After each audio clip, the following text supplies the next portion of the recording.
After surviving a genocide, Rohingya refugees and asylum seekers continue to leave their homeland in Myanmar. Many risk their lives to be smuggled into Malaysia, despite the government stating clearly they are not welcomed. While much of the world focuses on the war in Ukraine now, the plight of the Rohingya people is seemingly forgotten. Melissa Go reports on their uncertain future, and viewers' discretion is advised. 7 years ago today, more than 130 graves from 2,800 centres were discovered near the Thai-Malaysian borders in Wang Kalian.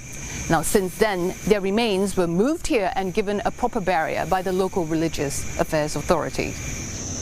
Today, this Rohingya cemetery in the northern state of Kedah is a stark reminder of the heinous crimes of human traffickers against those fleeing conflicts and violence. Known as a death camp, victims were said to be extorted and tortured. I saw bamboo cages and skeletal remains when the media visited camp in 2015. Scores of officers, including a former Thai army general, were later arrested, charged and imprisoned. The Malaysian police said the hunt for culprits behind the mass graves would continue even though 7 years on. Still, smuggling activities continue. Setiap hari ada. Kadang-kadang satu grup 200 orang. Tengah jalan mati pun ada. Dia jalan kaki ya. Jalan kaki sampai di Thailand. But most of the new arrivals are women due to an ongoing demand for Rohingya brides. Awal mai laki-laki semua sudah 20 tahun lebih, 30 tahun. Dia mesti mau kahwin lah. Sini tak boleh kahwin. Dia mesti kena bawa di kampung punya.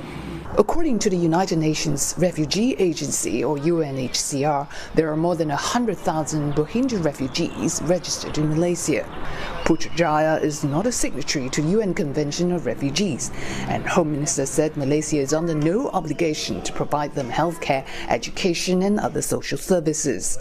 While UNHCR cardholders can live in the communities, those without were arrested and detained for years, clogging up immigration depot. The recent breakout at a temporary detention centre in the northern state of Kedah has further raised public concerns.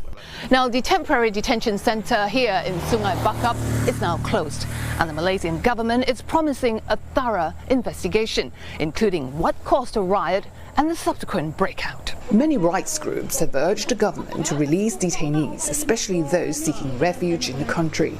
But villagers nearby were sceptical. Kita anak-anak main kat luar kan, kita takut kan, bahaya. Lari tu pun kasut-kasut baju semua hilang. Kan mereka tak ada kasut, pakaian pun selat pinggang.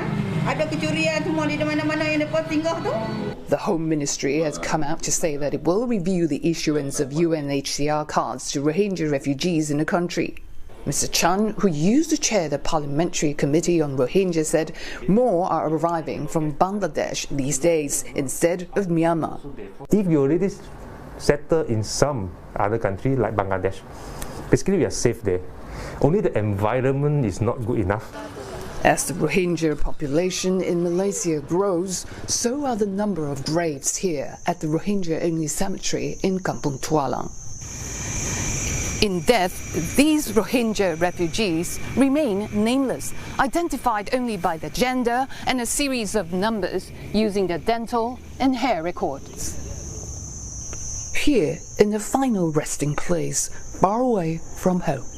Melissa Go, CNA, Kampung Tualang, Kedah.